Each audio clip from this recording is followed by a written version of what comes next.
Hindi ko alam paano gamitin. Buti na lang siya si Direk Brillante, tinuruan niya. Sabi ko, Direk, ano ba ito? Bakit gamitin ito lahat? So first time lahat yun, and then yun.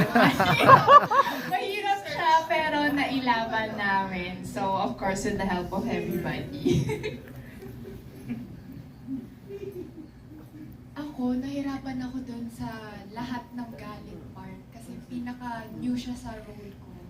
Pansin ko din na hawi ako ng hawi ng buhok. Pero sabi naman ni Direk na okay daw yung galit ko kaya kailangan pa. Next time, sana ma-all out ko yung galit ko. Sa akin naman, hindi naman ganun kadami ginawa kong scene. And challenging lang sa akin is yung love scene kay Vince because first time kong mag-trabaho with him. Pero hindi naman ako hinayaan ni Direk Brillante. Tinulungan niya ako in everything.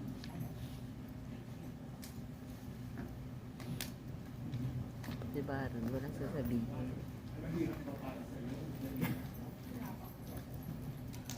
Gaya po ng sinabi ni Misty, buti na lang nandun po si Direk Brillante para i-guide po kami sa mga sexy scenes. Paano mag-whip, bakit papasok yung bola sa mga bagay-bagay na hindi ko na maisip kung para saan. Kawaw si I Baro. love you, Direk. But it's my first time to actually do this kind of daring role, love scenes, and sa lahat ng may eksena, yung love scenes na yun, akala nyo parang i-enjoy kami, nanginginig kami, no? Nanginginig tayo sa dapat. But yun, hopefully mas-screen lang talaga na maayos ng Viva na hindi ito pumasok sa Pornhub. Kasi, totoo kasi yung ibang mga may na so dapat mas-screen nila. Kung hindi, dapat bigyan din kami ng porsyento. Benching ko, pwede na ba tayo? All in? All in, benching ko, porsyento sa Pornhub.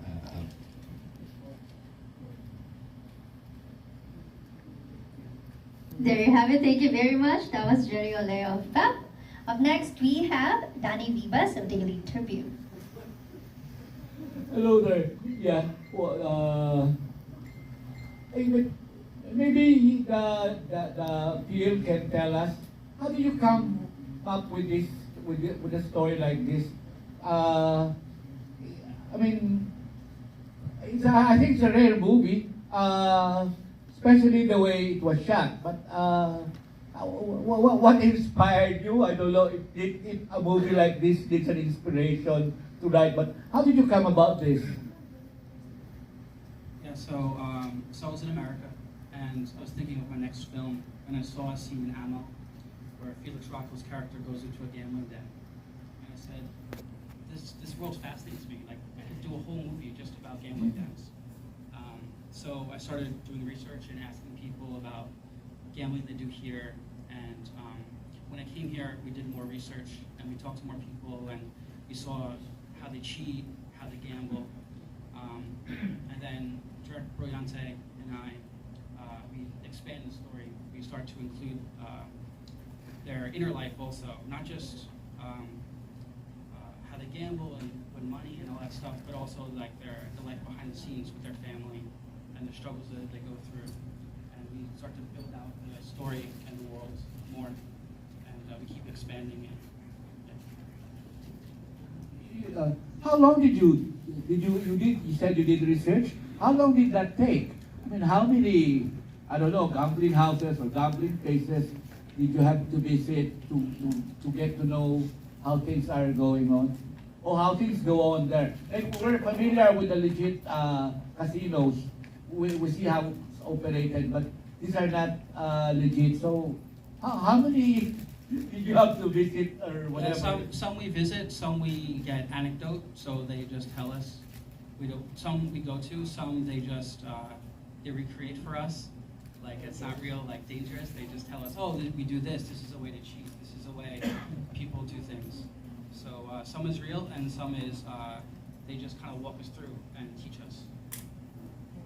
Okay. The movie was kind of slow, but we understand why. But anyway, what I'm going to say is I like the film. I very rarely see a film as slow as this, and yet as interesting, because you what's in your minds of you is what's going to happen next. What's going to happen next. So it's that kind of movie for me. Thanks. Thank you very much. Our next question will be coming from Ms. Mercy Liharde of Bulgar.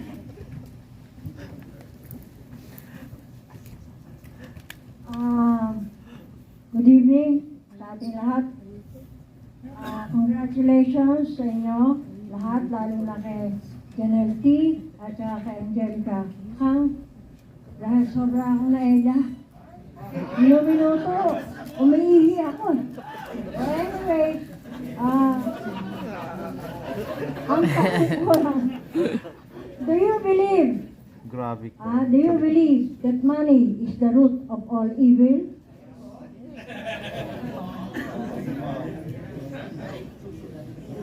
Sino po ang makakasagot kung sino gusto kong sumagot? Go na sa one. Popoy. Popoy sila.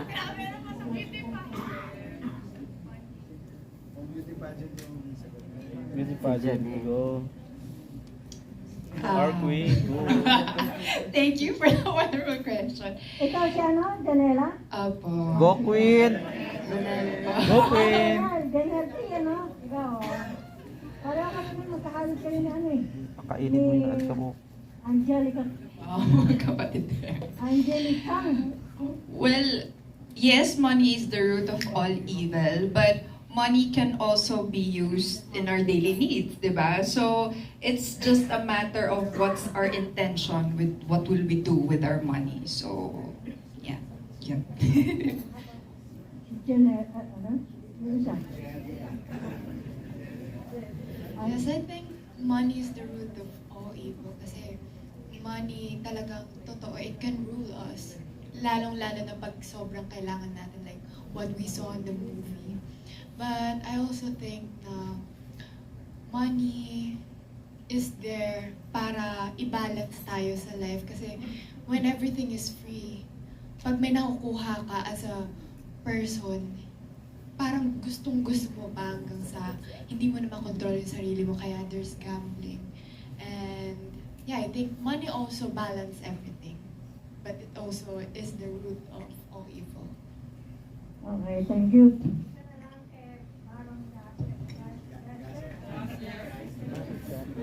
Oh, kasi tatay ko po si Freddy Gasser, no?